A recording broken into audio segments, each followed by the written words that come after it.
I wanted to do a proper solo electric car review because that first video I did just was not very informative. I'm not sure exactly what I was going for in that first video, but like the title stated, it was just an owner review. I'm not really sure what I meant by that. I just wanted to stick a camera in my face and tell you how ecstatic I was about my purchase. So that's what I did. But many of you wanted more information, you were hungry for more, and so I'm making this video today. First things first, I want to address the immediate concern of the majority of the comments on my first video. Yes, there's a seatbelt. No, I wasn't wearing it in that first video because as you can see, it is on the right-hand shoulder, and in the US, we usually have it on the left-hand shoulder. So when I initially reached over and grabbed for it, it wasn't there. So I figured, I don't think this thing has one. I don't think it has a seatbelt. But of course I was wrong, which I came to find out the next day. So yes, I promise I wear it every single time that I'm driving in the Solo. Don't worry about me, I promise. I'm being responsible and safe.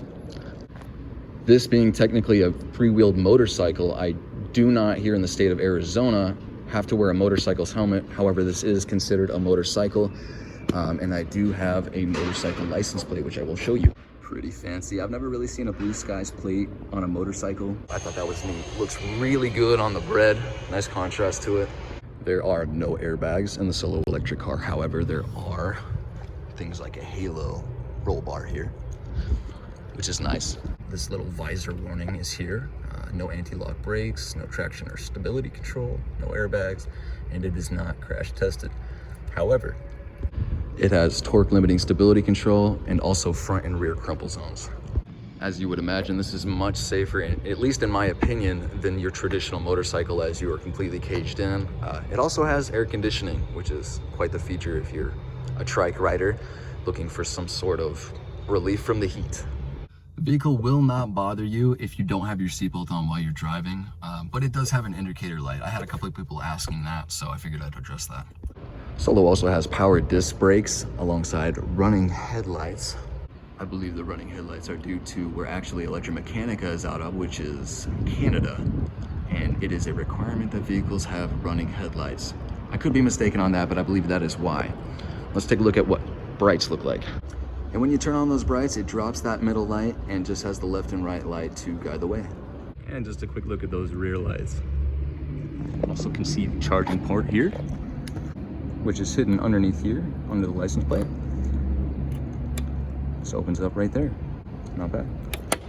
The Solo also has a composite monocoque chassis.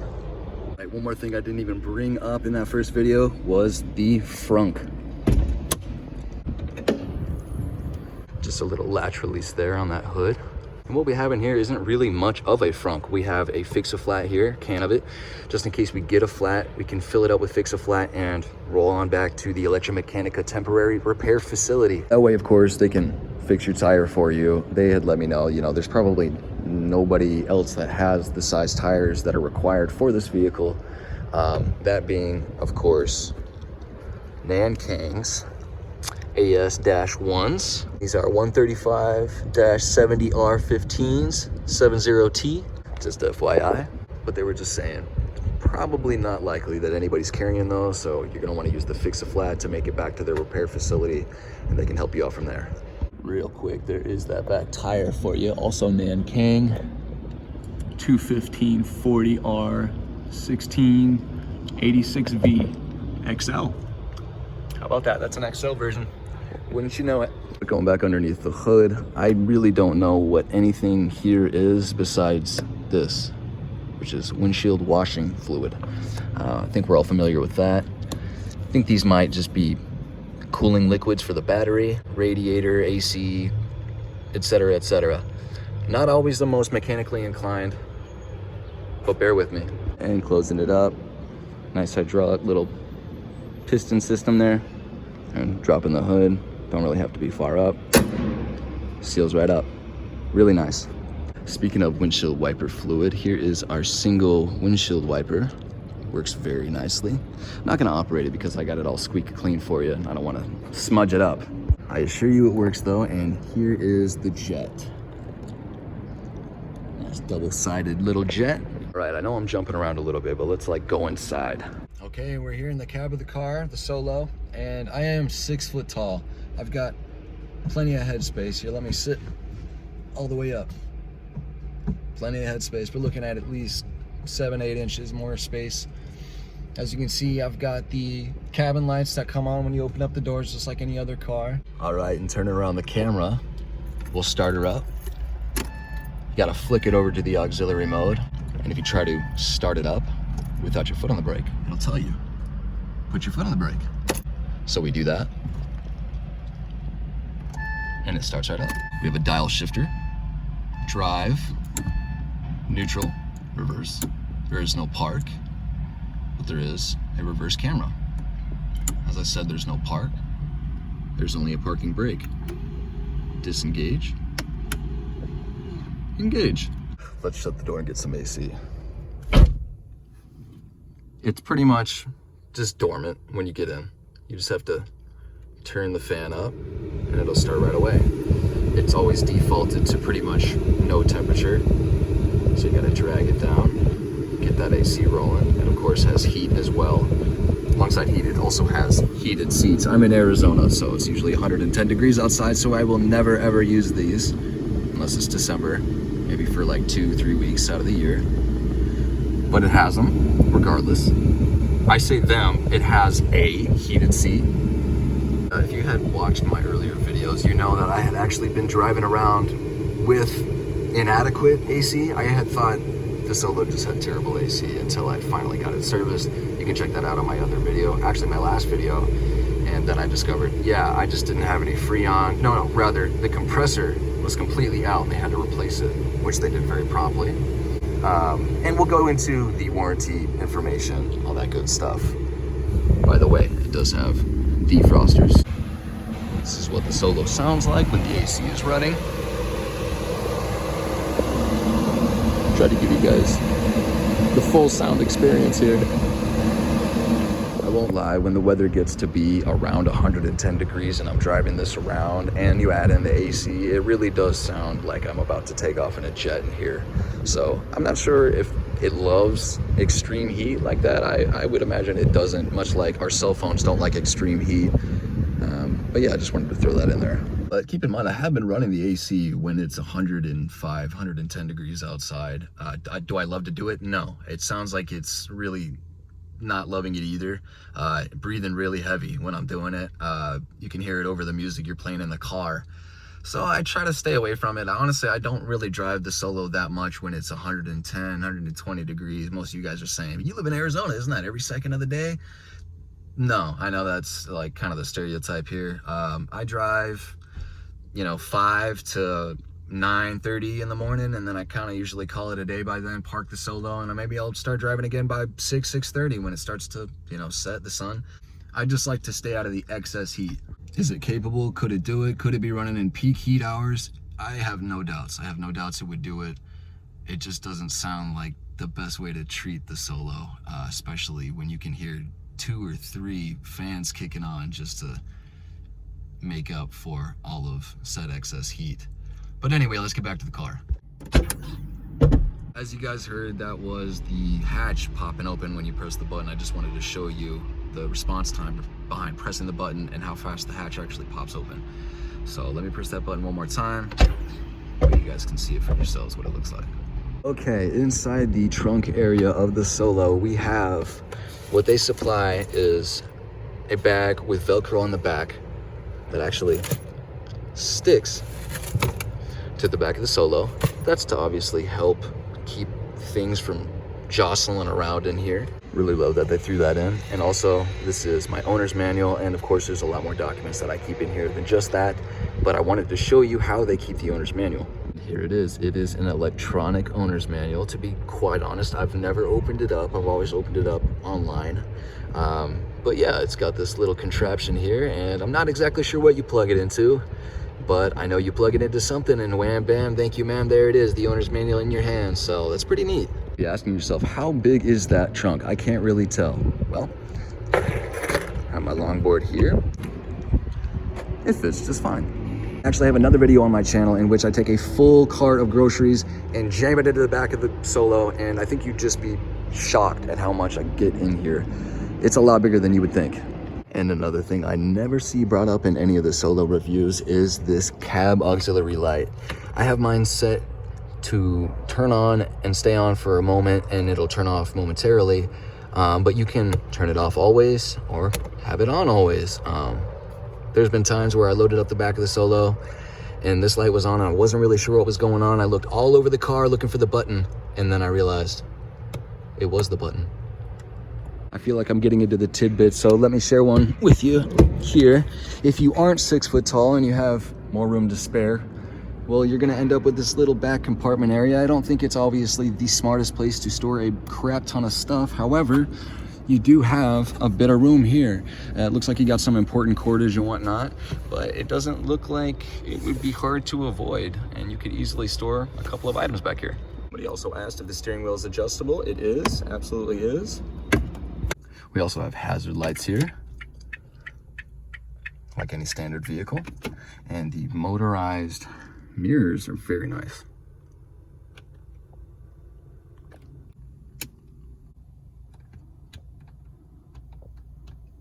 And of course, it's got power locks and windows, so that's nice. And it also has an alarm.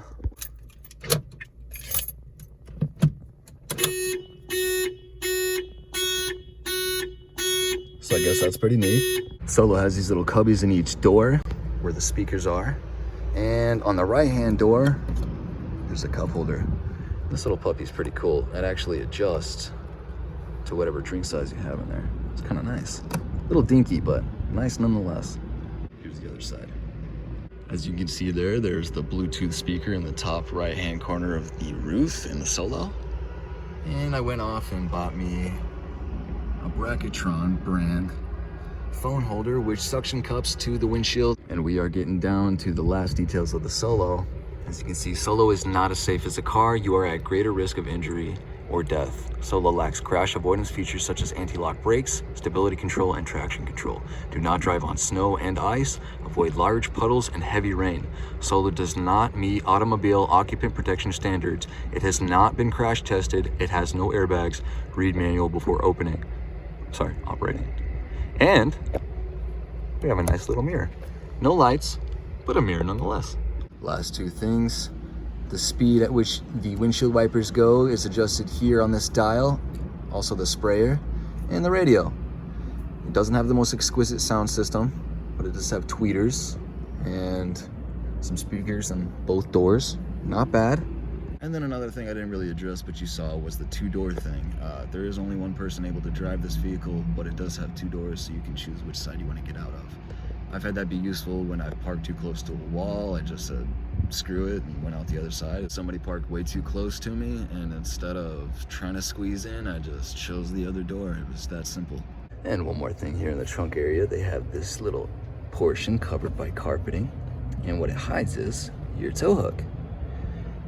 Threaded, and you would screw that into here, which I'm not going to pop off, but you get the idea.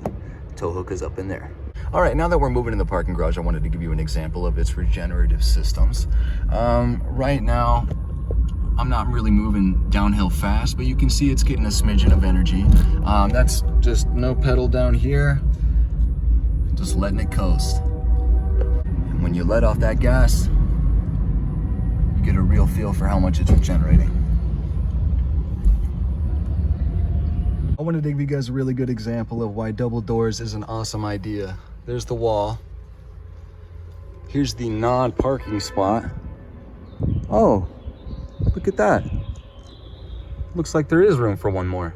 So as you can see, I had to park extremely close to the wall, but I was able to get out on the other door. So checkmate for any of you that didn't like the double door idea.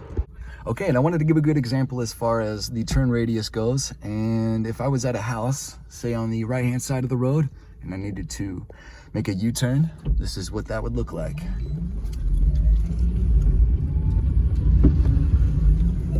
Easily clears the U-turn, no hesitation, no three-point turn. Much easier. All right, guys, so there's also one more thing that's been kind of bothering me. It says on the website, right on electromechanica.com, that the 0 to 60 is under 12 seconds. Not very specific. I want to test that out. Let's see what we get here. This is from 0.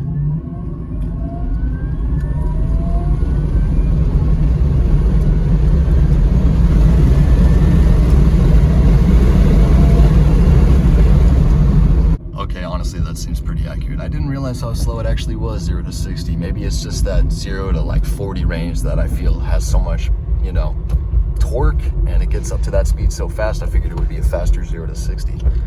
But I guess I was wrong. First thing I wanted to address is the warranty. The battery is warranted from Electromechanica for 5 years or 45,000 miles, whichever one comes first. And also the vehicle is manufactured in China from a company called Songsang, if I'm pronouncing that right, which I am almost positive I'm not, but it is manufactured in China. And there were some concerns about the manufacturing capability, or the capability to uphold the agreements in the contract when coronavirus was prevalent and shipping with China was becoming kind of a sticky issue. But it does look like they've pressed through those issues and things are continuing as normal.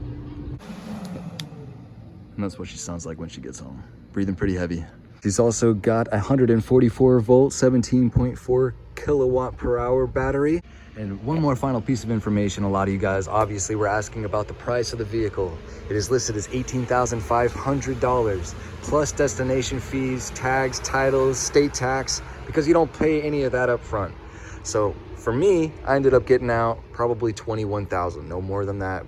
Just about $21,000. A lot of you were curious if I could just plug this in at the house in a regular 110 outlet, and yes, the answer is yes, I can, and I do. This is typically how I find myself charging the most often. Just this level 1 style grade charging at home. It takes about 10, 11, maybe even 12 hours to get a full charge, but that's usually no problem for me. After I'm done doing what I do in the day with it, I just set it up to charge, and dinner, kids, life, sleep, and come back out to it, and it's good to go. So I just kind of feed the extension cord right here underneath my door, and that seems to work just fine for me. And that runs right out here to, of course, the Electromechanica portable EV charger converter box. So let's plug up and let's see what percentage we're at, what time it is. Give you guys an idea of what the on-dash estimation is. And yeah, like I thought, it's given a 12-hour and 30-minute estimation time, which is pretty accurate if we were going to 100%. But like I said, yeah, this is the standard wall outlet at the house, 110, just doing a nice overnight slow charge. This isn't what you would expect at a grade 2 or a level 2 charger. That would be more along the lines of like 3 hours. About 9 o'clock.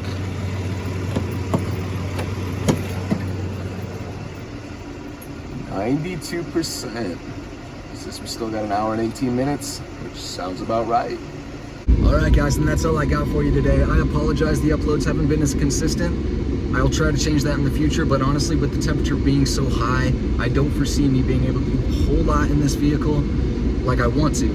I really want to take this thing on crazy road trips like I did to Sedona, maybe up to Vegas or the beach, Venice, California, but that's going to take me 3 or 4 days, and I'm going to need a lot better weather to go 5 times the recommended distance in this thing. So we'll wait for that, and please subscribe, comment, share with your friends, smack the bell, smack your grandma, all that good stuff.